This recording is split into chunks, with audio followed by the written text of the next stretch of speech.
Merci beaucoup, Jérôme. Merci, merci, merci pour cette musique qui fait du bien au cœur. Et on va bien commencer cette rencontre. Durant le parcours, il y a eu des témoignages incroyables. On a entendu des choses vraiment très belles. Donc, on avait à cœur de vous donner la parole et de pouvoir vous exprimer sur ce qui a été, ce qui s'est vécu. Il y a eu notamment parfois des transformations fortes, des prises de conscience ou des témoignages, des échanges entre nous. Donc, Yvonne va nous présenter quelques-uns de ces témoignages. Alors, bonjour à tous.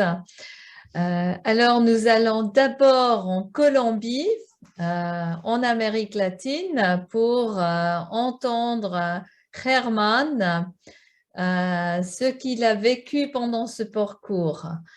Hola Germán, ¿listo?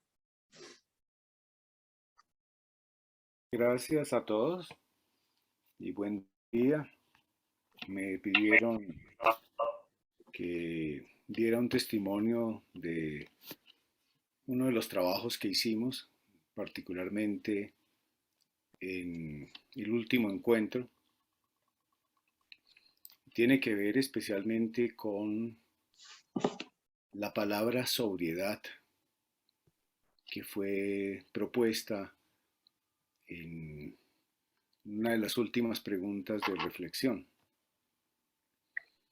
En ese momento en que estábamos trabajando me llegó la lectura de Mateo 6:28. Mirad que los lirios del campo crecen y no trabajan. Pero os digo que ni Salomón con toda su gloria se vistió como uno de ellos. Ese ropaje que me viste y protege está ahí y es el más hermoso que existe. Nada se le puede comparar. Vivir la sobriedad tiene hoy para mí una nueva dimensión. Es vivir disfrutando la exuberancia de la tierra, de la creación. Es desarrollar la capacidad de contemplar la naturaleza. Es aprender de ella, amarla y respetarla. L'aimer et la respecter.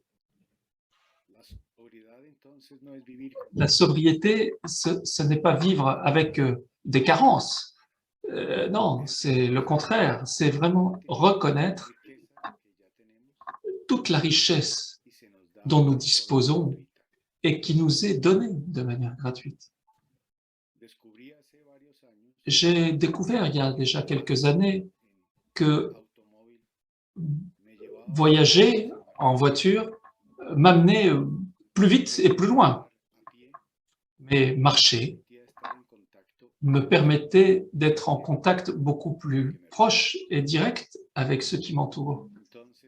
Et donc, l'élan que j'ai pu vivre est celui de me déchausser et d'être en contact avec la terre elle-même. Il n'y a rien qui peut remplacer ce contact direct de la plante de mes pieds avec la mère nature. Est-ce qu'il n'y a pas une œuvre d'art plus jolie que l'observation d'un coucher de soleil avec son dégradé de couleurs?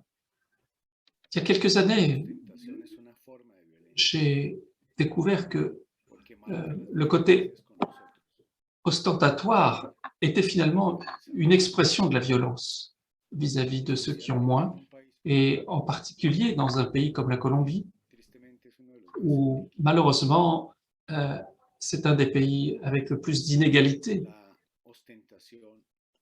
L'ostentation cause des dommages incroyables, alors que la sobriété est une manière de pouvoir transmettre la paix et l'harmonie. Parce qu'à partir d'elle, eh bien, nous nous rapprochons les uns des autres. Et ça m'a vraiment invité à prioriser dans ma vie la sortie dans la nature où je peux vivre cette dimension de la sobriété. Merci beaucoup. Merci beaucoup, Herman, pour ce partage d'expérience. Alors, nous avons un autre témoignage du Laos par Aléona. Nous avons un témoignage de France de Raphaël qui malheureusement ne peut pas être présente, mais je vais vous lire son témoignage. Et nous avons beaucoup de propositions d'Afrique, mais beaucoup de problèmes pour les personnes d'être physiquement présents. Donc, si jamais il y a un témoignage africain prêt, n'hésitez pas dans le chat à vous manifester.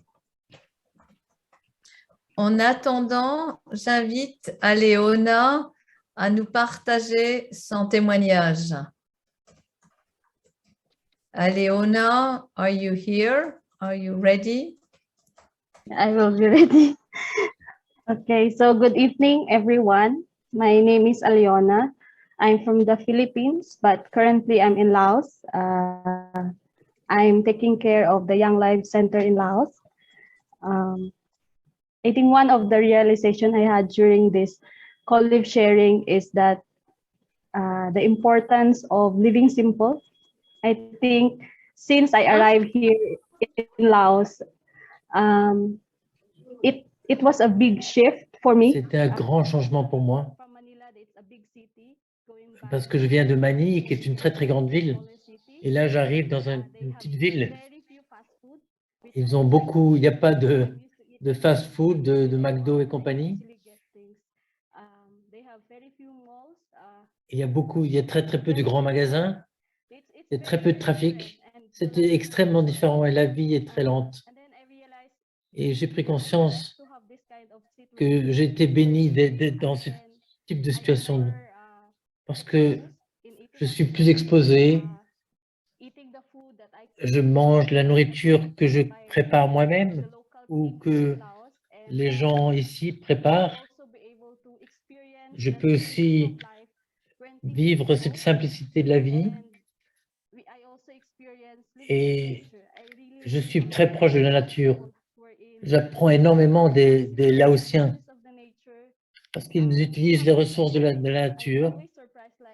Je suis toujours surprise. Oh, même ça, ce genre de feuilles, vous pouvez les manger. Ils attrapent des grenouilles, même quand ils sont très pauvres.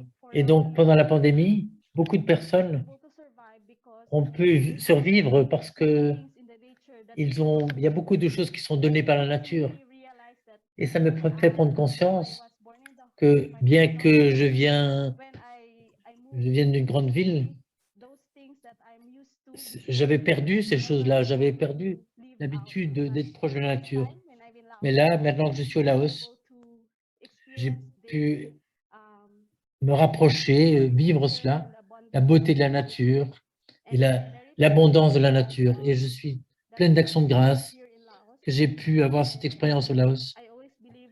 Et je crois toujours que c'est Dieu qui me donne cette bénédiction. C'était mon rêve. Bien sûr, j'aimerais rentrer chez moi, dans mon pays, et j'aimerais vivre cette vie très simple et proche des gens. Parce que j'étais dans une vie extrêmement rapide. À Manille, c'est toujours tout à la course. C'était mon lieu de rêve, là où je suis actuellement. Et maintenant, c'est devenu une réalité. Et j'ai pris conscience que être simple, vivre dans la simplicité, c'est vraiment très beau. Et ça m'aide à être satisfaite de ce que j'ai. Et ça m'aide aussi à goûter chaque moment de ma vie dans ce que je fais et proche de la nature. Merci. Merci beaucoup, Aléona, pour cette expérience marquante. J'ai appris que Raphaël est parmi nous, donc peut-être on peut juste voir son visage, mais Raphaël, comme beaucoup d'autres, a une extinction de voix, donc ne peut pas bien lire ou donner son témoignage. Je vais encore le lire, mais ce sera super si on peut voir ta tête. Est-ce que tu peux nous faire un petit coucou, Raphaël? Je suis là, mais j'ai vraiment pas beaucoup de voix et j'ai des... Voilà. Donc, merci. Tu préfères que je lise? Je vois bien. Merci. Oui, on va l'économiser, mais voilà ce que Raphaël nous a dit. Donc, je m'appelle Raphaël, j'ai 49 ans et j'habite le sud-ouest de la France, près de Toulouse. J'avais eu des retours très positifs du précédent parcours co-vivre lors du premier confinement, mais je n'ai pas pu participer. Quand j'ai vu que celui-ci avait pour sujet l'écologie intégrale, ça avait du sens pour moi et j'ai décidé d'y participer. Pour moi, l'écologie a pris une part plus importante dans ma vie depuis des lectures de Pierre Rabhi, qui nous a tristement quittés samedi dernier. Je ne suis pas très active, mais j'essaye de faire ma part quotidiennement. Et ça m'a paru donc évident de participer. Je peux témoigner de la richesse du vécu. Le petit groupe très international avec le Chili, les États-Unis, la Belgique, le Togo, la Côte d'Ivoire. Les échanges étaient riches et m'ont permis de faire des nouveaux pas et de vouloir acquérir de nouvelles expériences et nouvelles habitudes. Mais surtout, il m'a fait prendre conscience de l'importance de la dimension humaine de l'écologie intégrale. Non seulement nous pouvons agir au quotidien par des petites actions sur les déchets, notre manière de consommer, de nous mouvoir, mais surtout de manière solidaire. La réalité écologique des uns n'est pas celle des autres. Et c'est dans sa dimension humaine que l'écologie trouvera son équilibre. Aujourd'hui, je souhaite œuvrer plus encore pour des associations qui donnent accès à l'eau ou aux soins, par exemple, ou pour l'éducation, car tout cela aura une portée bénéfique sur l'avenir de notre terre-mère. J'ai conscience ô combien nous devons prendre soin de ce que notre Seigneur nous a confié. Ne négligeons pas l'autre. Chacun peut faire grandir sa part de colibri en étant solidaire. J'espère également continuer à échanger avec mon petit groupe. Certains liens vers des sites, des podcasts, des films, des lectures. Les sources sont inépuisables. Merci à ceux qui ont conçu ce beau parcours. Il est un pas de plus pour moi vers le bonheur et l'équilibre. Voilà. Merci Raphaël. Est-ce qu'à tout hasard, il y aura un petit écho de l'Afrique? Sinon, je suis ravie de redonner. Ah, il y a une main qui se lève.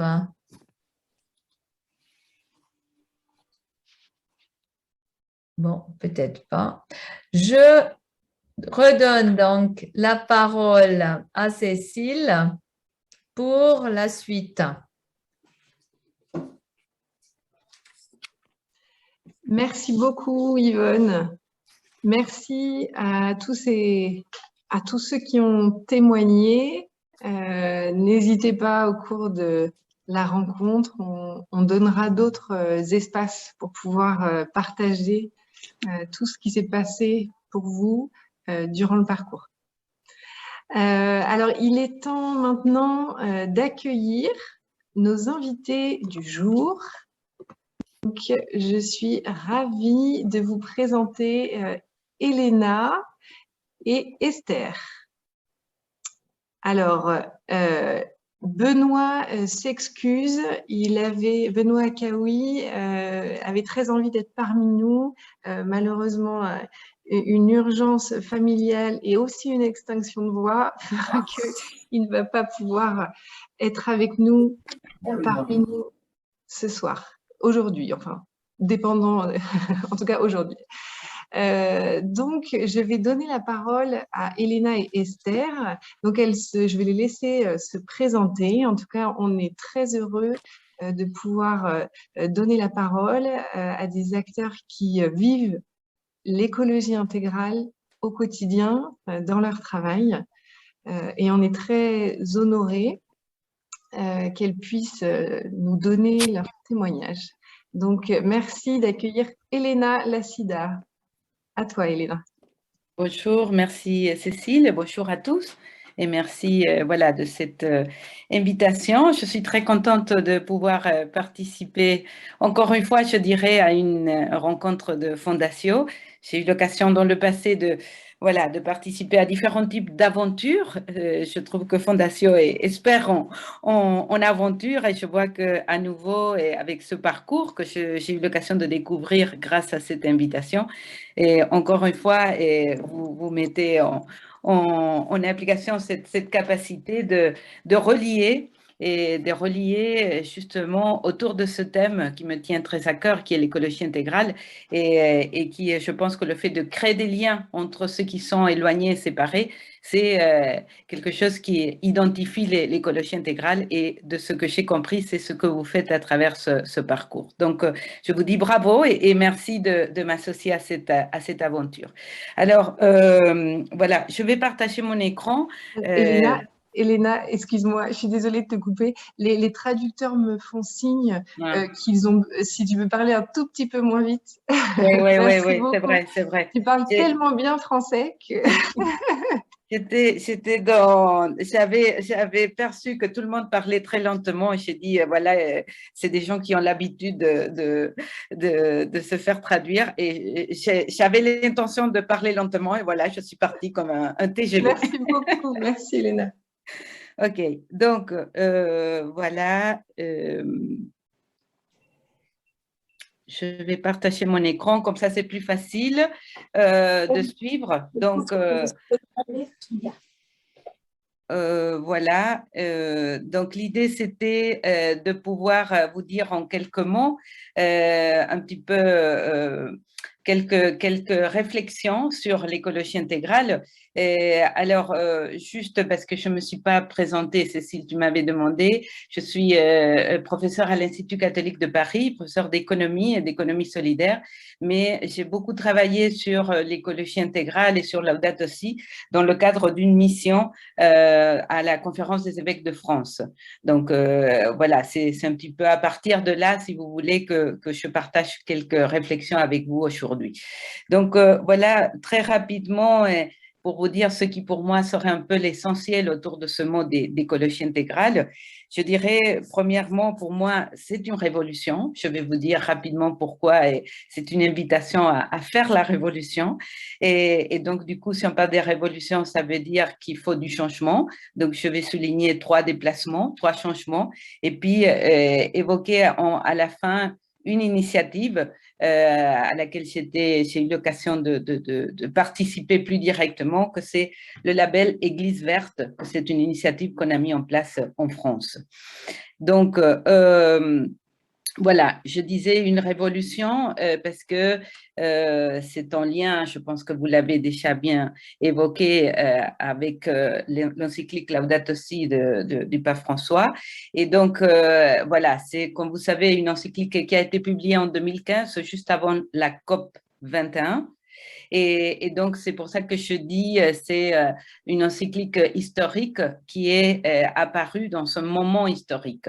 Parce que je pense que la COP21 et l'accord de Paris marquent un avant et un après dans toute cette recherche, cet engagement d'une société plus durable, de la construction de la maison commune. Alors, donc, pourquoi il me semble que cette notion est révolutionnaire et que cette encyclique est historique? Trois éléments. La première, c'est parce que ça donne ça présente une conception intégrale de l'écologie.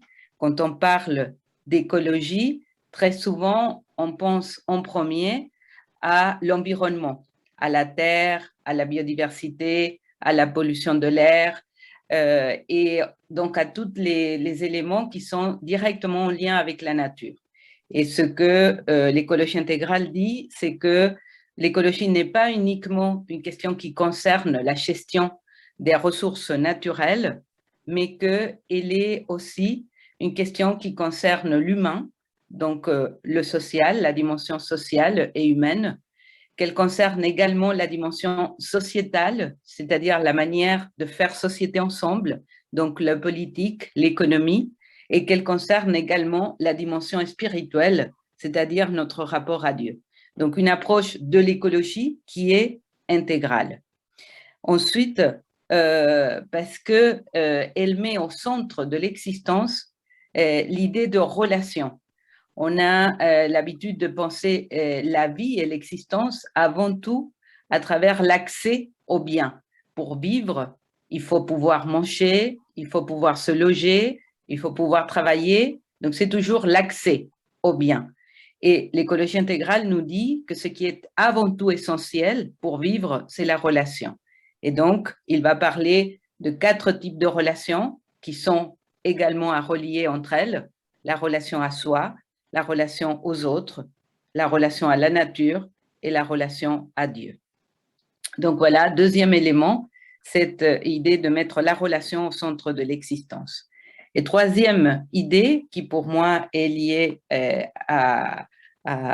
au fait que c'est une notion révolutionnaire, c'est qu'elle invite en effet à une conversion. Le pape va parler de conversion écologique et donc conversion au niveau individuel.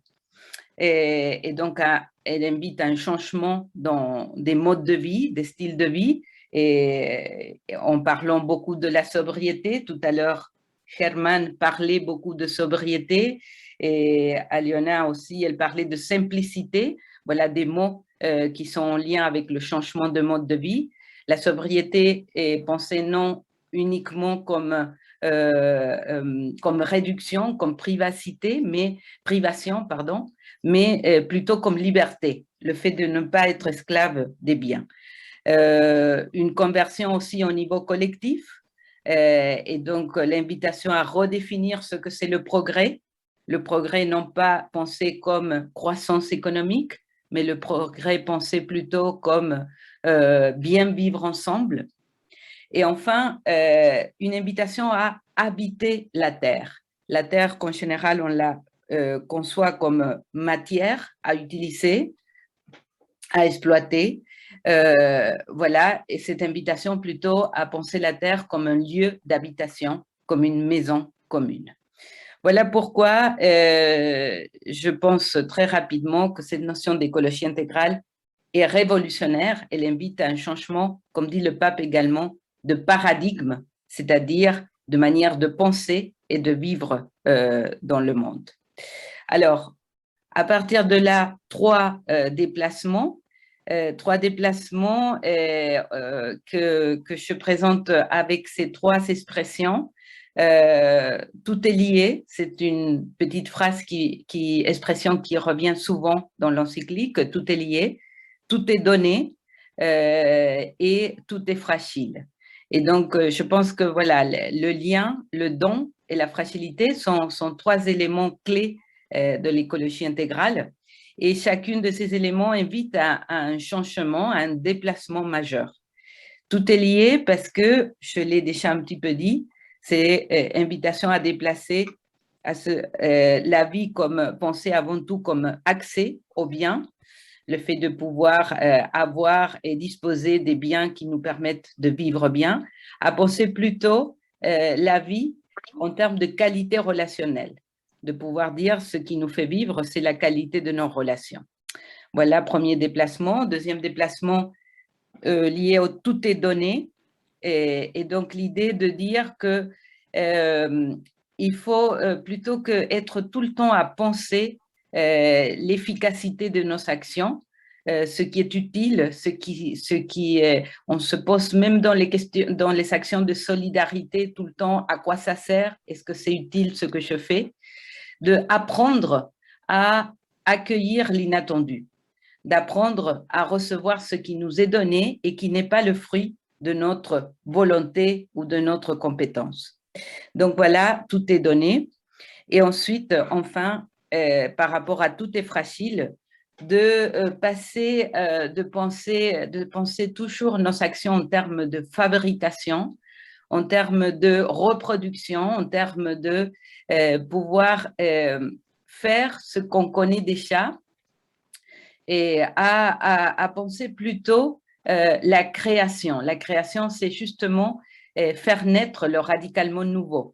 La fragilité à laquelle on est aujourd'hui confronté nous invite plutôt qu'à la réparation, réparer pour revenir à ce qui est connu, plutôt à créer, à inventer du radicalement nouveau. Donc voilà 3 déplacements qui sont pour moi très liés à l'invitation de l'écologie intégrale. Donc, juste 3 mots qui me semblent clés pour associer à chacun de ces 3 déplacements. Donc, pour tout est lié, le mot d'interdépendance. On parle beaucoup dans nos sociétés d'indépendance, et je pense que là, on est invité à l'interdépendance, c'est-à-dire à comment on crée des liens de dépendance réciproque entre tous les vivants. Le deuxième, tout est donné, l'idée de repenser, donner une place à la gratuité. Et le troisième, tout est fragile, à justement comment on fait place également à la créativité.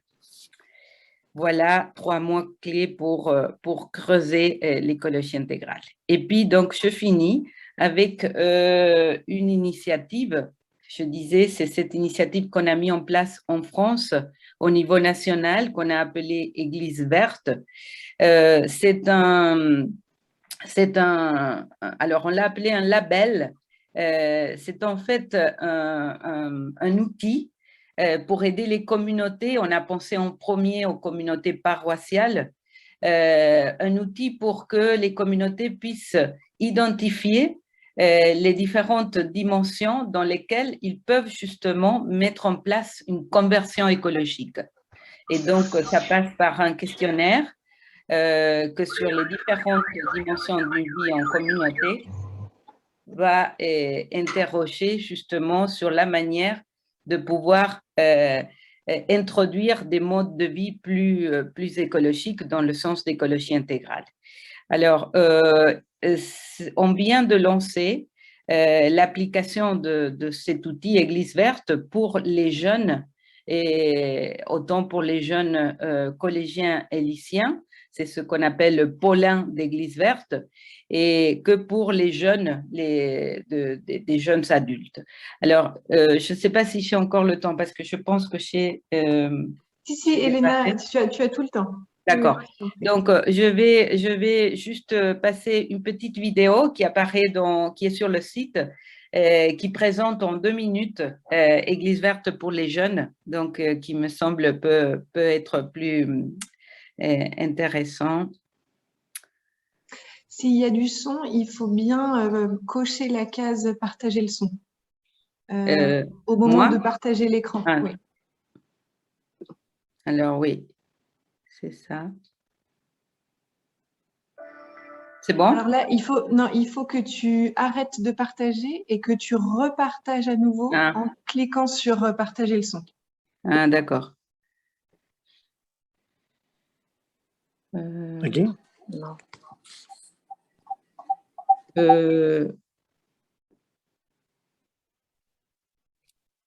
C'est dans partager, tu dis? Ou, Oui, tu fais écran partagé et ensuite en bas, la fenêtre qui apparaît en bas à gauche, tu as un petit. Ah, partager l'audio. Oui, Voilà. d'accord.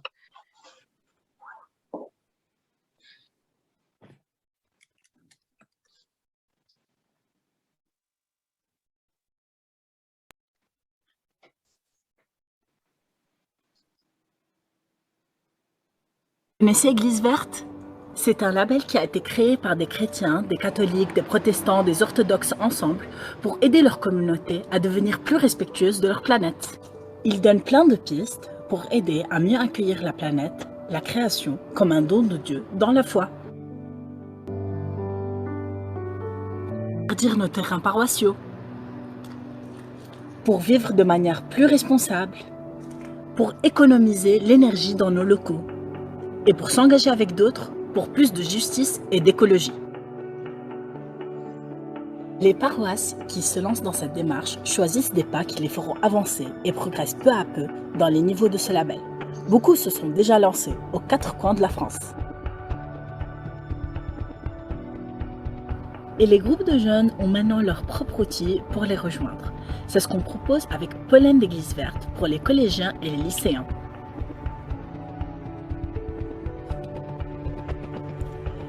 Qu'est-ce que c'est?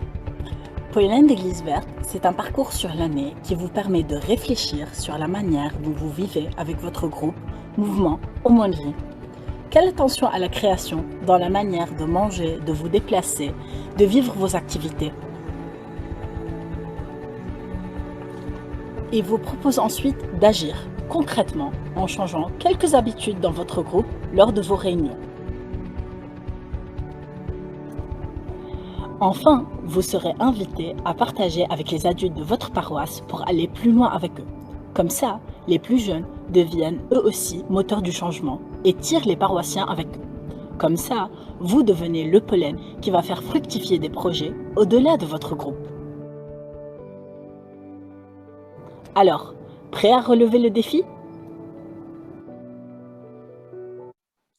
Voilà, donc, et je vous montre pour finir, toujours ça vous le trouverez sur le site, mais c'est une invitation en tout cas pour ceux de France ou de langue française de regarder. Voilà, ça c'est comment se présente le site d'Église verte. Il y a plein d'outils. Il y a maintenant, vous voyez, une partie qui est justement proposée pour Église verte jeune. Et donc, ça explique un petit peu l'outil, le dispositif. L'idée, c'est voilà, de pouvoir découvrir un petit peu cette idée de conversion écologique et de voir concrètement comment la mettre en application dans un groupe de jeunes. Et donc, ça passe toujours par un questionnaire avec des questions très concrètes sur ces thématiques, vous voyez, fondements chrétiens de la conversion écologique, les bâtiments, le terrain, les modes de vie, et la justice sociale et écologique. Donc, vous voyez, on est dans une approche vraiment d'écologie intégrale. C'est pas uniquement comment on trie les déchets ou comment on se déplace autrement, mais c'est également comment tout ça concerne toutes les dimensions de la vie, y compris spirituelle. Et donc, par rapport à chacune de ces domaines, il y a une invitation à la réflexion avec des questions concrètes, à prendre des initiatives pour changer un petit peu les pratiques dans le groupe et puis à aller rejoindre d'autres personnes, notamment si on est par exemple dans le cadre d'une communauté paroissiale ou d'un mouvement, rejoindre les autres groupes. Voilà, et donc avec une proposition d'étapes à suivre pour s'associer au processus. Donc voilà.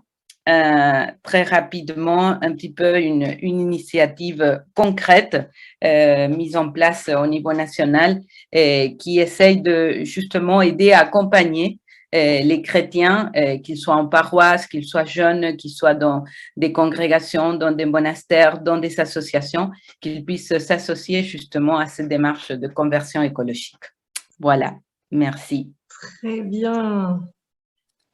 Merci beaucoup, Elena. Un grand merci pour ton témoignage et pour cette très riche explication de l'écologie intégrale. Je pense que c'est vraiment très intéressant. Et maintenant, je passe la parole à Esther. Esther, est-ce que tu es parmi nous? Oui, je suis là. Super. Merci beaucoup d'être là et je te laisse la parole. Merci beaucoup de m'avoir proposé d'être ici aujourd'hui et merci pour tous les témoignages déjà reçus et pour cet éclairage sur l'écologie intégrale. Ça m'a inspiré l'élément de gratuité et de relation personnelle avant beaucoup d'autres choses. Donc, je vais aussi partager mon écran, mais avant ça, je vais me présenter rapidement.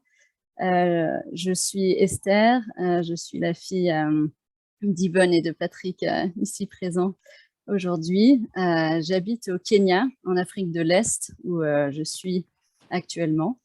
Et je voulais partager un peu aujourd'hui mon parcours personnel et professionnel pour vivre et essayer le mieux possible d'incarner l'écologie intégrale au quotidien, même si c'est pas facile tous les jours.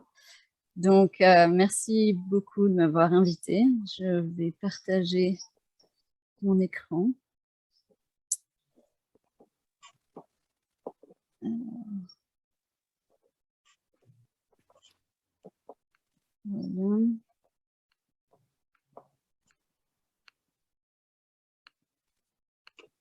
Bon, ça va super.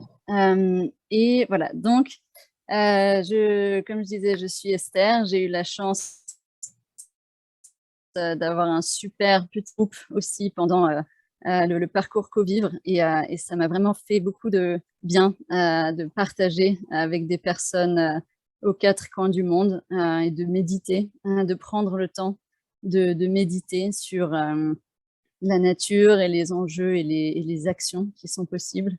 Donc, merci beaucoup pour cette expérience. Je voulais partager un peu sur mon cheminement et en refaisant un peu le point, je me suis rendu compte que Fondatio a été à peu près omniprésent tout au long de ma vie et ça a vraiment commencé très très jeune quand ma mère Yvonne nous a emmenés moi à 9 ans et mon petit frère et ma petite sœur beaucoup plus jeunes au Togo et au Bénin. Et nous a vraiment ouvertes au monde tel qu'il est avec ses inégalités et ses différents modes de vie très tôt. Et j'ai ensuite eu la chance à 16 ans d'aller au Chili faire du bénévolat chez Fondatio aussi. Donc ça, c'était le début de ma passion pour l'Amérique latine. Et finalement, à 17 ans, je suis retournée avec Fondatio, cette fois-ci au Burkina Faso, pour faire un mois de voyage humanitaire au Burkina Faso. Et c'est vraiment tout au long de ces expériences dans différents pays, dans différentes cultures, que j'ai vraiment commencé à rechercher du sens à ma vie. Et vraiment commencer à réfléchir à quelles sont toutes ces différences et qu'est-ce qu'on peut apprendre de chacune de ces différences et quel est mon rôle dans vraiment la construction d'un monde meilleur, d'un monde avec moins de pauvreté, avec plus de droits pour les femmes et pour les communautés qui n'ont pas toujours accès à tout ce à quoi moi, finalement, j'ai eu accès en grandissant de façon très privilégiée. Et cette recherche de sens m'a vraiment poursuivie dans l'âge adulte et à partir du moment où j'ai fait mes études. Au moment où je devais réfléchir à mes études et ensuite à mes stages, j'étais vraiment torturée entre le monde de l'entreprise privée, du profit, du capitalisme de l'entreprise et vraiment ce monde humanitaire où on aide les autres sans rien demander en retour. Et c'est à ce moment-là, pendant mes études, que j'ai découvert en fait qu'il existait un entre-deux, qu'il existait un chemin au milieu. Et j'ai eu la chance de rencontrer Mohamed Younous pendant mes études et il a écrit un livre qui m'a beaucoup inspirée quand j'étais étudiante, qui s'appelle Social Business et qui explique vraiment les différentes approches qui peuvent être à travers l'entreprise pour résoudre des grands problèmes de santé, des problèmes d'éducation, des problèmes sociaux et humanitaires. Et c'est au même moment que j'ai lu, donc c'était il y a 10 ans, pendant mes études, que j'ai lu ce livre No Impact Man et que j'ai vraiment découvert cette sobriété dont parle aussi Pierre Rabhi, dont parlait Raphaël, cette sobriété heureuse. Comment est-ce qu'on peut vivre avec moins? Comment est-ce qu'on peut vivre sans rien acheter de superflu? Comment est-ce qu'on peut vivre justement dans l'instant présent avec les gens qu'on aime plutôt que dans la consommation et dans l'accélération et dans l'efficacité. Et c'est à ce moment-là que j'ai fait beaucoup de petits changements dans ma vie. Je suis devenue végétarienne, j'ai réduit drastiquement la quantité de vêtements que j'achetais, j'ai fait attention à quels fruits et légumes j'achetais, j'ai essayé de réduire les transports en avion. Donc vraiment essayer de vivre une vie plus écologique, évidemment réduire les déchets, recycler. Et ça a vraiment été un tournant dans ma vie. Et au fur et à mesure que je continuais aussi mes réflexions sur le niveau professionnel, j'ai découvert et appris beaucoup sur l'agriculture. Et je me suis rendu compte que dans ma vie et dans mes choix professionnels, il y avait 2 sujets qui me passionnaient. Et ces sujets-là, c'était l'agriculture à petite échelle et les énergies renouvelables.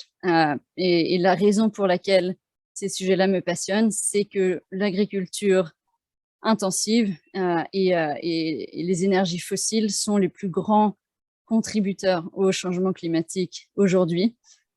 Et donc, 2 des secteurs dans lesquels il faut absolument transformer la façon de produire de la nourriture, de consommer de la nourriture et de façon similaire de produire et de consommer de l'énergie. Donc évidemment, ça passe par consommer moins, mais ça passe aussi par bien choisir son fournisseur d'électricité et d'essayer de faire le plus de renouvelables possible. Et je me suis donc vraiment éduquée à ces sujets pendant mes études et aussi par des recherches personnelles. Et après avoir passé quelques années en microfinance et ensuite en finance plus traditionnelle, j'ai déménagé au Mexique où j'ai découvert l'entreprise pour laquelle je travaille actuellement depuis 2014, donc ça fait maintenant 7 ans que je travaille pour Systema Bio. C'est une entreprise mexicaine qui crée de la valeur des déchets. Donc, c'est très simple et il s'agit en fait d'utiliser les déchets qui sont présents dans les fermes pour produire de l'énergie et pour produire de l'engrais naturel. Et je me suis prise de passion pour cette entreprise et le produit et les services et nos clients qui sont tous des agriculteurs de petite échelle aux 4 coins du monde. Aujourd'hui en Inde, au Kenya, en Colombie et au Mexique. Ce sont vraiment tous des agriculteurs qui travaillent d'arrache-pied, qui commencent à traire leurs vaches à 4 heures du matin, qui ensuite travaillent toute la journée dans les champs et qui ensuite vont faire face à beaucoup de défis, notamment on a remarqué que 80% de la nourriture qui est produite dans les pays en voie de développement est produite par des agriculteurs de petite échelle. Cependant, ce sont ces mêmes agriculteurs de petite échelle qui ont le moins d'accès à la technologie, à la formation et aussi au financement pour améliorer leur productivité, améliorer leur efficacité et produire de façon durable. Ça ne s'arrête pas là, ils ont aussi beaucoup d'autres problèmes, notamment la gestion des déchets sur leur ferme, comme vous pouvez le voir à gauche. Au Kenya, plus de 80% de la population cuisine encore avec du feu de bois. Donc non seulement ça contribue à la déforestation, mais en plus ça consomme énormément de temps pour les femmes et les enfants qui sont responsables de chercher ce bois. Et ensuite, c'est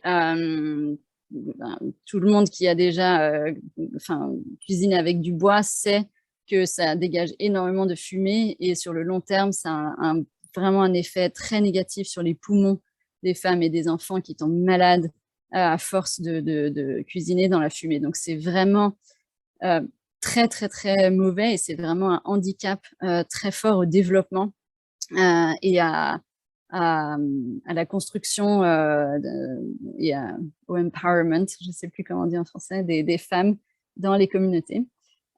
Et à droite, on voit, il y a aussi l'image des fertilisants chimiques qui sont hautement subventionnés dans les pays, en tout cas au Mexique et au Kenya, que je connais bien, et qui détruisent la nature et qui détruisent la santé des agriculteurs. Donc, tous ces problèmes-là sont extrêmement importants, sans parler des émissions de gaz à effet de serre qui sont générées par les fertilisants chimiques, la déforestation et la bouse non traitée. C'est la bouse non traitée qui émet du méthane, qui est un des plus grands gaz à effet de serre. Et donc, ce que fait Systema Bio dans tout ça, c'est en fait une solution très simple qui fonctionne en suivant un processus biologique naturel. Donc, nous vendons et installons des biodigesteurs. Donc, c'est le produit noir que vous voyez au milieu. Et l'agriculteur, tous les jours, au moment de nettoyer les étables, va, au lieu de faire un tas de bouse quelque part dans sa ferme, va alimenter le biodigesteur avec cette bouse. Et dans ce réacteur que vous voyez au milieu, va se créer du méthane qui va, à travers cette ligne de gaz ici, être conduite jusqu'à la cuisine, qui sera équipée d'une cuisinière à biogaz, comme vous l'avez vu dans la première photo. De l'autre côté, va sortir un engrais liquide et naturel qui peut être appliqué directement sur les champs. Et c'est aussi simple que ça, mais c'est vraiment magique de pouvoir produire sa propre énergie et son propre engrais sur place, dans la ferme, à partir des déchets qui sont présents. Et donc, pour donner un exemple, avec 2 vaches, l'équivalent de la bouse de 2 vaches, on peut produire jusqu'à 3 heures de biogaz pour cuisiner et jusqu'à 80 litres d'engrais naturel par jour. Et c'est vraiment une intervention qui transforme le quotidien de nos clients et qui a un fort impact sur la résilience de nos clients par rapport à toutes sortes de chocs externes, que ce soit le Covid ou le changement climatique. Et je voulais revenir plus particulièrement sur la cuisson. Donc, dans la plupart des pays dans le monde, mais surtout dans les pays en voie de développement, ce sont les femmes qui sont responsables de cuisiner. Donc, ce sont les femmes qui sont responsables de chercher le bois, le charbon ou d'acheter le gaz LP qui coûte extrêmement cher et qui est une énergie fossile. Et en entamant la transition vers le biogaz, ces femmes-là sont totalement libérées de ce poids de devoir s'approvisionner en bois ou en charbon et peuvent cuisiner le même type de repas beaucoup plus vite de façon beaucoup plus confortable, comme ce que la plupart d'entre nous ici connaissons dès notre naissance, avec du biogaz. Et il y a aussi effectivement le fort impact sur une transition vers une agriculture biologique, une agriculture qui utilise les engrais qui sont produits sur place, qui sont naturels et qui nourrissent les sols au lieu de les appauvrir comme le font les engrais chimiques. Et c'est vraiment aussi magique, je ne trouve pas d'autres mots, de voir vraiment la hausse de productivité dans ces petites fermes et sur des petites surfaces en utilisant des engrais naturels. Donc, aujourd'hui, Systema Bio, nous produisons ce biodigesteur, nous le vendons, nous l'installons, mais en essayant d'atteindre des agriculteurs de petite échelle, il y a une forte barrière de financement. Donc, nous avons lancé dès le début une sorte de banque interne, et au Kenya, nous offrons des prêts à nos clients pour qu'ils puissent acheter ce biodigesteur pour qu'ils puissent se le permettre et le payer en jusqu'à 24 mois, et où nous arrivons à remplacer en fait toutes les dépenses en bois et en charbon. Le même montant, c'est environ $50 par mois qui est dépensé en charbon et en bois. Ce montant-là est utilisé pour rembourser le prêt pour le biodigesteur. Et donc, l'agriculteur peut faire des économies tout en remboursant déjà le prêt. Donc, je voulais partager un peu plus sur ça parce qu'on parle souvent de problèmes, mais il y a aussi beaucoup de solutions. Et cette solution Systema Bio, pour moi, incarne l'écologie intégrale dans le sens où ça crée une économie circulaire de transformation et de recyclage et réutilisation des ressources qui sont disponibles dans la ferme, pour la ferme, tout en ayant vraiment des très forts impacts et bénéfices sur les femmes, sur les enfants et sur la productivité de ces fermes qui nous nourrissent, nous tous, aujourd'hui. Donc, mon travail forme une grande partie de ma vie. C'est quelque chose qui me maintient très occupée. Aujourd'hui, au Kenya, on a plus de 5000 clients et une centaine d'employés. Donc, il y a toujours quelque chose qui se passe. Et c'est notamment une passion et un travail que je partage avec mon mari, qui travaille aussi dans la même entreprise et qui l'a rejoint il y a 5 ans, il me semble, 5-6 ans. Et même si ce n'est pas toujours facile au quotidien, c'est quelque chose qui me tient à cœur aussi personnellement, de partager ces valeurs écologiques avec lui et cette passion pour vraiment apporter des solutions là où elles ne sont pas disponibles pour réduire l'empreinte carbone au niveau global. Donc, je voulais partager un peu avec ça sur Systema Bio. Et après, bon, Raphaël a déjà parlé du colibri, mais je voulais quand même revenir très rapidement sur le fait que tout le monde au quotidien peut faire sa part et peut contribuer à l'écologie intégrale. Et j'invite vraiment tout le monde à prendre en compte l'écologie, l'environnement, la nature dans toutes les décisions au quotidien. Chaque décision est importante, qu'on soit en train d'acheter des légumes au supermarché ou un vêtement, ou qu'on paye une facture d'électricité, ou qu'on décide où on va en vacances. Toutes ces décisions-là sont importantes et sont un vote pour quelle société est-ce qu'on veut créer et dans quel monde est-ce qu'on veut vivre. Et le fait de chacun prendre ça, vivre de façon plus sobre, peut, j'en suis convaincue, apporter beaucoup plus de bonheur pour chacun d'entre nous. Et pour finir sur la légende du colibri, je voulais partager une réflexion que j'ai, et c'est comment est-ce qu'on passe du colibri au pélican, parce que le colibri est très mignon et j'adore les colibris et ils font leur part au quotidien, mais comment, quelque chose qui me travaille beaucoup, c'est comment est-ce qu'on accélère et comment est-ce qu'on devient plus grand, et comment est-ce que dans un grand bec, on peut amener plus d'eau, plus de volume, emporter plus de personnes avec nous dans cette transition. Et j'ai lancé un tout petit groupe de travail avec des amis pour vraiment essayer de réfléchir pourquoi est-ce que le changement est si dur pour certaines personnes, et comment est-ce qu'on peut vraiment essayer d'abord d'être des colibris, mais très rapidement de passer à l'étape pélican, parce qu'il faut faire vite.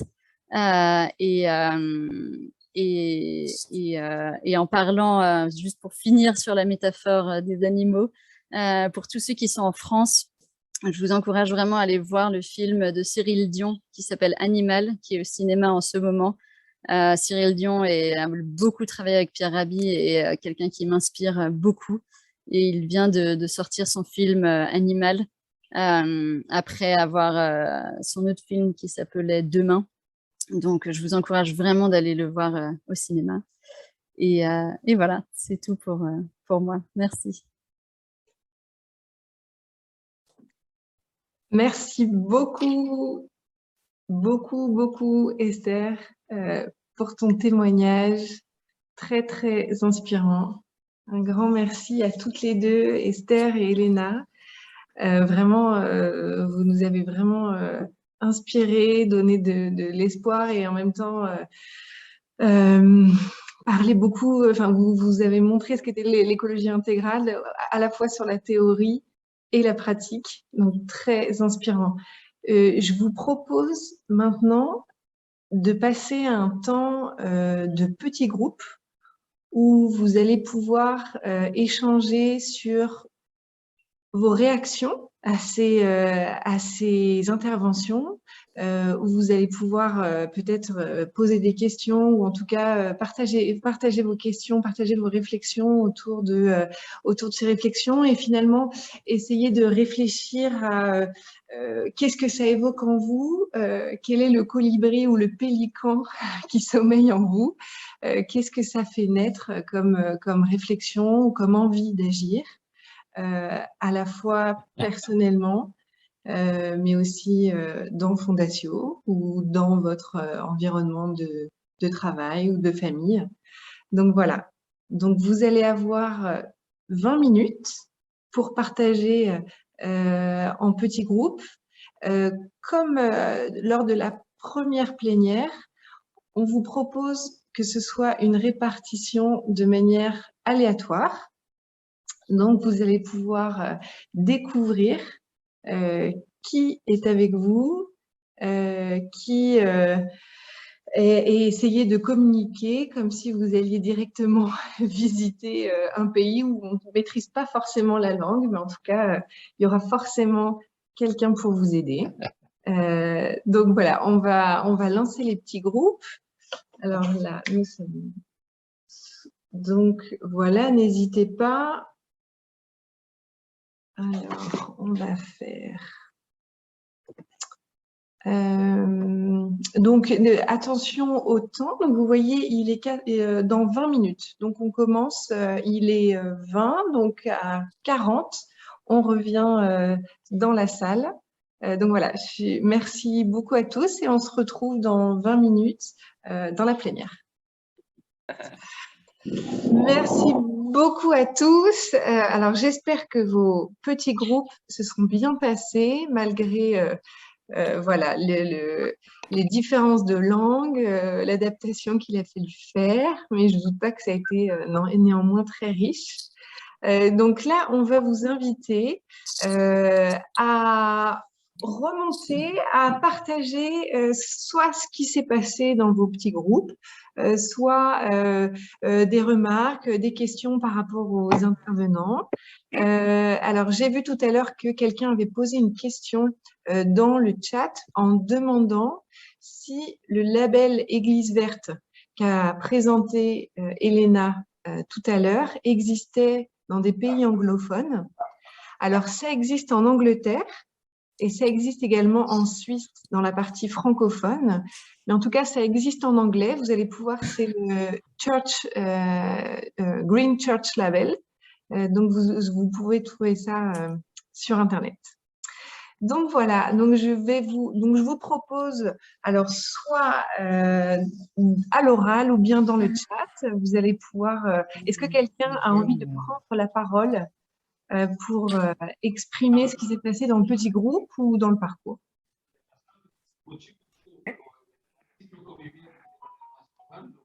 Ce serait super d'entendre beaucoup de personnes avec un mot, une phrase, quelque chose de court mais très varié. Moi, je veux bien dire en tout cas le fait de l'universalité. Alors, on ne vous entend pas bien. Voilà, moi c'est simplement vous dire merci parce que d'être en lien avec des personnes de l'autre côté de la Terre et qui réfléchissent sur la même chose, c'est toujours fantastique. Et donc, on peut rire ensemble aussi, ça ne gâche rien. Voilà. Merci beaucoup. J'ai été frappée dans une réflexion de notre petit groupe, consommer moins, c'est cher. Et je dirais, faire de l'écologie, ça prend beaucoup de temps et donc c'est cher. Réflexion. Merci. Merci, Kathleen.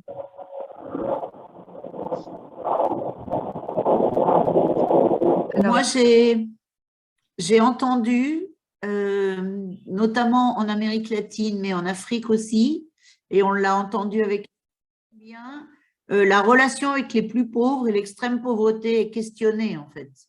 Parce qu'il y a des inégalités, mais il y a aussi une incapacité presque totale à vivre. Et donc, une question essentielle de nos liens. Tout à fait. Alors, Michael, les traducteurs me font signe, il faut bien rechoisir le canal de langue quand vous revenez des petits groupes. You have to select the canal language to listen the speaker. It doesn't work. Ah, it doesn't work? No, don't worry. Continue. Okay, you have to at the back interpretation. French. Tienen que seleccionar el canal de idioma para poder escuchar en su idioma, ¿ya? Cuando vuelven del pequeño grupo, tienen que volver a seleccionar. Merci. ¿Quelqu'un d'autre pour exprimer? Yo puedo ser aquí. Sí, Francisco. Mi grupo chico fue una experiencia, creo yo, de ecología y de caminar juntos, porque tocó la casualidad que yo era el único que hablaba español y todos los demás tuvieron que ir a mi ritmo y traducirme, y lo hicieron muy bien. Le doy gracias a Cristian y a Isabel.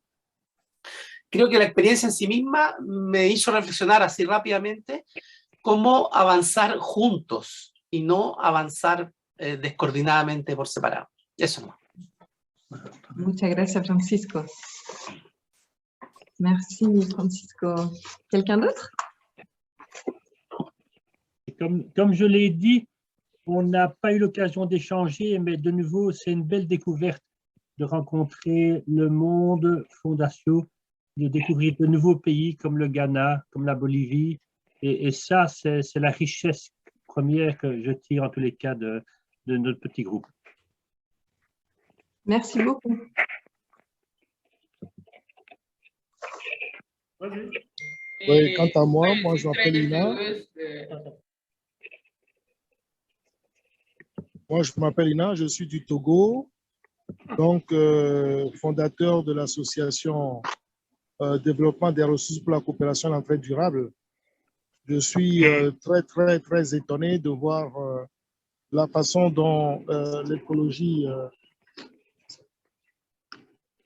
l'écologie intégrale est venue encore conforter ma position quant au développement et à la richesse de ce que cela peut donner.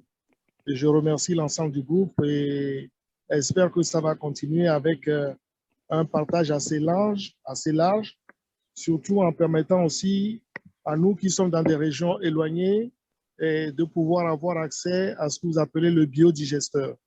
Je vous remercie. Merci beaucoup. Merci, un témoignage ici. Je suis Aimée, et l'épouse de Lompo, et je suis très heureuse d'avoir rencontré plusieurs personnes de différentes horizons qui parlent de l'écologie. Et j'ai très aimé aussi le partage sur le pollen écologie d'église verte. Vraiment, c'est très important pour les jeunes. C'est des responsables de demain et c'est déjà bien d'avoir une pépinière de personnes qui pensent à l'écologie, à protéger l'environnement. Et merci pour ce partage et je suis vraiment très heureuse de vous rencontrer tous et de partager ces moments avec vous. Merci. Merci bien. Merci beaucoup, merci Aimé, merci Lompo. Pour information, Esther a mis le lien de Systema Bio dans le chat pour les personnes qui seraient intéressées. Ok. Est-ce qu'il y aurait un témoignage anglais, d'Asie ou qu'on n'a pas entendu jusque-là?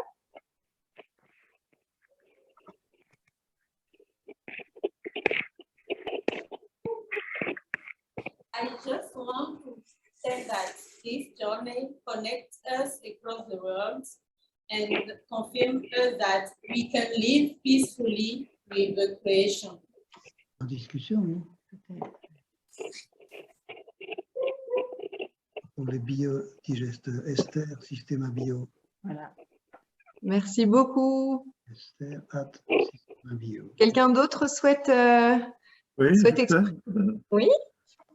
Oui, j'ai retenu deux mots, c'est sobriété et simplicité. Et aussi dans notre petit groupe, on a mis l'accent sur le témoignage.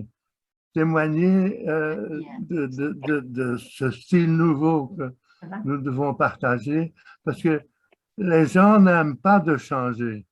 Et pourtant, si on veut y arriver, il faudra changer très fortement sa manière de vivre.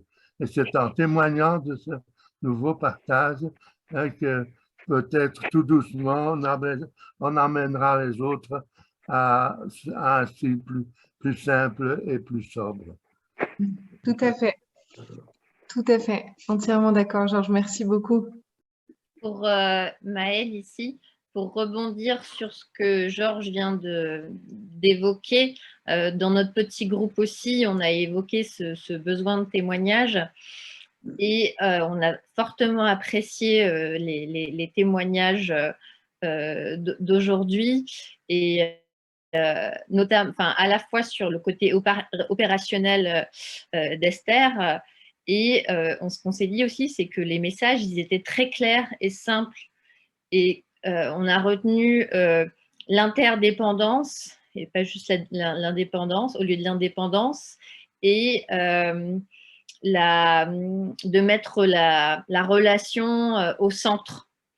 Et donc voilà, on s'est dit qu'on allait, on espérait, enfin en tout cas moi j'espère réécouter ces messages qui nous ont été donnés aujourd'hui parce qu'ils étaient très forts, simples et évidents et que donc si on les reprenait à notre niveau, on ferait des conversions, je ne vais pas dire aisément, mais plus facilement. En tout cas, on a un moyen là pour le faire. Merci beaucoup Maëlle. Oui, en effet, alors les témoignages d'aujourd'hui ont été filmés, donc on va pouvoir vous passer tout ça. Vous allez pouvoir le communiquer chez vous, autour de vous. Donc, n'hésitez pas à parler de ce qui s'est passé, elle parle du parcours. Effectivement, le témoignage est très important pour faire changer les mentalités et expliquer tout ce qui est possible de faire. Et en tout cas, tous vos retours, toutes vos suggestions sont bien pris en compte et vont nous permettre d'avancer sur ce chemin. Merci beaucoup pour vos témoignages et je vais donner la parole maintenant à François Proutot, donc le président de Fondatio, qui va pouvoir conclure cette rencontre et nous parler de son nouveau livre qui parle justement d'écologie intégrale. François, est-ce que tu es là? Oui, tout à fait. Merci Cécile, merci à chacune et chacun. Vraiment, je suis très, très touché par cette session finale ensemble. Quand je dis finale, peut-être que c'est finale d'une étape, peut-être elle appelle d'autres rendez-vous, d'autres rencontres. Certainement, j'en suis sûr. J'ai été sensible à ce que Georges et Maëlle viennent de nous partager et puis un ensemble d'autres réactions dans le sens de l'importance du témoignage, d'histoire qu'on a besoin d'entendre, qu'on peut raconter les uns les autres, de choses que l'on voit autour de nous, de choses que l'on fait. Et Gaël, Maëlle, Georges, Maëlle et bien d'autres ont dit l'importance de changer nos manières de vivre. Alors, pour moi, à l'heure où il nous faut avoir des récits pour faire face à la crise écologique, il m'a semblé important de plonger dans des récits inspirants. Et je pense que dans nos traditions, en Amérique latine, en Asie, en Afrique, en Europe, nous avons des histoires qui peuvent nous aider à raconter ce rapport, ces relations vivantes aux êtres humains et à la nature, et nous aider à être inspirés pour agir ensemble. Dernièrement, j'ai lu des poésies chinoises de la période Tang qui date d'un peu plus de 1300 ans. Et il y a des poètes de cette époque, Li Bai par exemple, qui a écrit des magnifiques poésies sur notre relation à la nature, notamment à la montagne. J'ai lu un poème sur sa relation à la montagne, qui est la même majesté de la montagne, et qui dit combien c'est important pour lui de s'asseoir devant la montagne et de contempler la montagne et d'éprouver combien, en tant qu'être humain, nous sommes faibles devant la nature, devant la majesté de la montagne, et que nous avons besoin de regarder la nature pour en découvrir toute la richesse. Et comme ça, il y a des poètes, il y a des textes qui nous aident à rentrer dans cette grandeur de la nature, combien nous sommes faits de cette nature. Il y a un autre poète chinois qui m'a marqué, qui dit combien notre âme attend la lune au-dessus de la rivière. Qui sait quelle âme attend la lune au-dessus de la rivière? Et en lisant ces quelques poésies chinoises, je me disais, mais j'ai vraiment envie que pour tous ceux qui sont en Asie, ils puissent nous raconter tout ce que leur tradition, leur manière de vivre ancestrale, mais aussi aujourd'hui, comment ils vivent leur relation à la nature. Il y a aussi en Afrique, dans les langues d'Afrique de l'Ouest, j'ai appris récemment un mot qui dit combien les êtres humains sont reliés les uns aux autres et à tous les vivants. Il y a un beau mot qui s'appelle ukuma, qui peut être traduit par relationnalité. Et ce mot d'ukuma, il dit combien, voilà, comme le disait Elena, à la suite du pape François, tout est lié, et combien, si nous écoutons les traditions africaines, la sagesse africaine, nous pouvons découvrir avec eux combien nous sommes reliés les uns aux autres, reliés à la création. Récemment aussi, j'ai été touché par l'exhortation du pape qui s'appelle Querida Amazonia. C'est une magnifique exhortation qui est toute une méditation sur l'Amazonie. Je ne sais pas si vous avez lu ce texte, c'est un magnifique texte qui est comme une méditation de Laudato Si appliquée aux populations d'Amazonie et à ce grand poumon qui est l'Amazonie pour toute la Terre. Et le pape François, il formule un grand rêve pour l'Amazonie. Il insiste sur le fait que avec Laudato Si, voilà, tout est lié. Il y a cette splendeur de la création qu'il nous faut découvrir. Et puis aussi, combien, dit-il, il nous faut apprendre des ethnies qui ont développé, dit-il, un trésor culturel en étant liés à la nature. Voilà, il nous invite vraiment à écouter combien dans nos cultures, dans les cultures amazoniennes, amérindiennes, il y a toute une richesse à découvrir de notre relation à la nature. Alors pour moi, comme Français européen, j'ai eu envie de creuser un peu plus un des récits qui est fondateur de notre civilisation, avec Homère et l'Iliade et l'Odyssée. Et j'ai essayé de trouver dans ce texte combien il y avait une histoire, des récits qui pouvaient nous aider à comprendre comment traverser les crises auxquelles on a affaire aujourd'hui, notamment la relation aux êtres humains, la relation à la nature, combien on peut développer de multiples intelligences, mais aussi combien notre relation aux autres et la nature appelle l'humilité. L'humilité qui n'est pas l'orgueil ou la puissance que parfois nous, Européens, nous avons développé, mais l'humilité, la fragilité qui permet de rencontrer l'autre, qui permet d'apprendre, qui permet d'être à l'école de la vie avec l'autre. Alors, à travers ces différentes traditions, il me semble que nous avons chacun à découvrir nos héritages en Occident et en Orient, au Nord, au Sud, qui sont marqués dans toutes nos traditions par cette relation à la nature, à cette contemplation de la nature, et aussi à la dimension de l'hospitalité et de l'accueil de l'autre.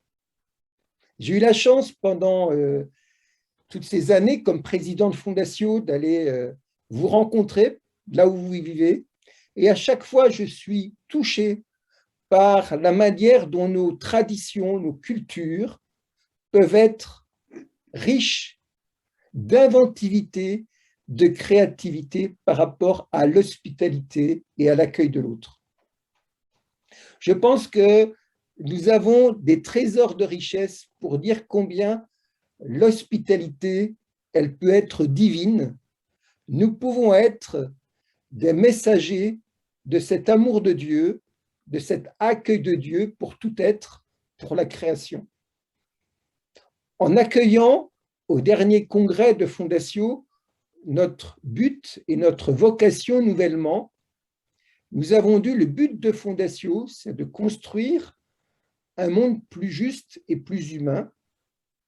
Et dans notre vocation, nous nous sommes dit que nous étions appelés à nous mettre debout et à être ensemble, les uns avec les autres, engagés pour la sauvegarde de la maison commune. Alors, je remercie vraiment chacune et chacun, Cécile et tous les acteurs de ce magnifique parcours Co-Vivre qui nous a permis un voyage pour mieux nous connaître. On l'a vu encore aujourd'hui, combien de se rencontrer, c'est bon, et aussi d'apprendre. Je remercie vraiment Esther pour son témoignage. Merci Esther, ton témoignage nous a beaucoup marqué. Dans les réactions, on l'a vu, ce que tu nous as dit nous inspire vraiment et aussi nous invite à agir.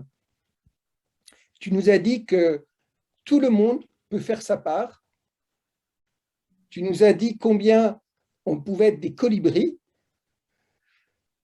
et aussi peut-être appelés à être des pélicans, à ne pas avoir peur d'avoir une réponse à la mesure de l'ambition ou du rêve ou du désir de Dieu qui est en nous et qu'on a entendu pendant cette séance aujourd'hui. Et vraiment un grand merci à dire aussi à Elena pour son compagnonnage avec nous et combien à chaque fois elle fait vibrer les belles tonalités de l'Adot aussi. Et combien elle est une grande sœur qui nous aide à cheminer sur ce chemin de l'écologie intégrale. Et c'est vrai que en terminant ce parcours, on l'a vraiment mis aussi sous la houlette de Pierre Rabhi. C'est vrai que Pierre Rabhi a été pour nous tous un prophète de la révolution écologique, un prophète de l'engagement, de l'agroécologie, un prophète qui nous appelle à être chacun des colibris et plus encore des pélicans. Alors je souhaite vraiment qu'à la suite de ce parcours Co-Vivre, nous continuons à être toujours plus reliés, puisque tout est lié. Alors relions-nous les uns aux autres, relions-nous à tous nos frères et sœurs de la terre, relions-nous à la création et continuons à faire la révolution. Merci Elena, continuons à être des prophètes. Et dans ce moment où nous préparons notre prochain congrès, de tous les pays où nous sommes et de plus large encore, on a évoqué le Ghana, on a évoqué la Bolivie, on a évoqué le Kenya, on a évoqué des tas d'autres pays que nous connaissons ou que nous ne connaissons pas. Donc, continuons à nous relier. Merci beaucoup, Cécile, d'avoir été pour nous ce lien qui nous a permis de réaliser ce parcours. Un grand merci à chacun. Merci beaucoup François, c'est un travail d'équipe. Merci. Donc je vois l'heure qui tourne, alors on va pouvoir conclure cette belle rencontre par un chant. Et aujourd'hui, on a un cadeau de la Colombie. On a Yuli Lasso qui vient nous interpréter un chant. Alors, est-ce que Yuli est là? Yes. Ah, maravilloso. Merci. Hello, everyone. Yuli, okay, nice to meet you, everyone. My name is Yuli. It's okay. So, I'm going to start sing a song for you. It's a gift for you. It's called La nave de los sueños.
probably didn't plan that together we will fly.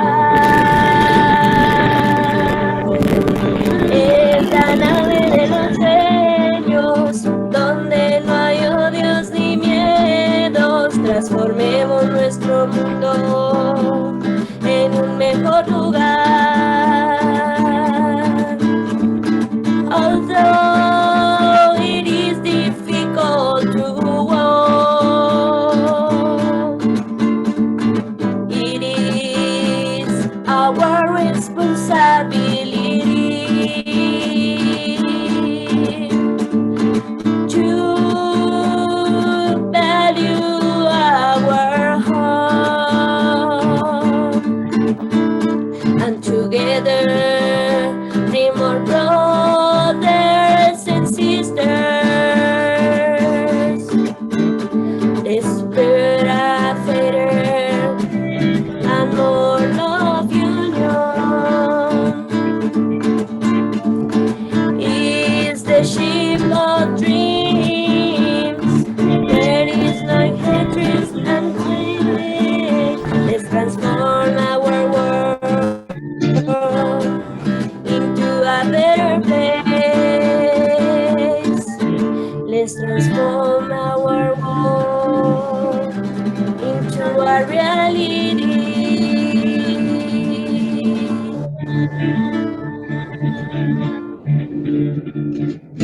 Thank you so much for listening.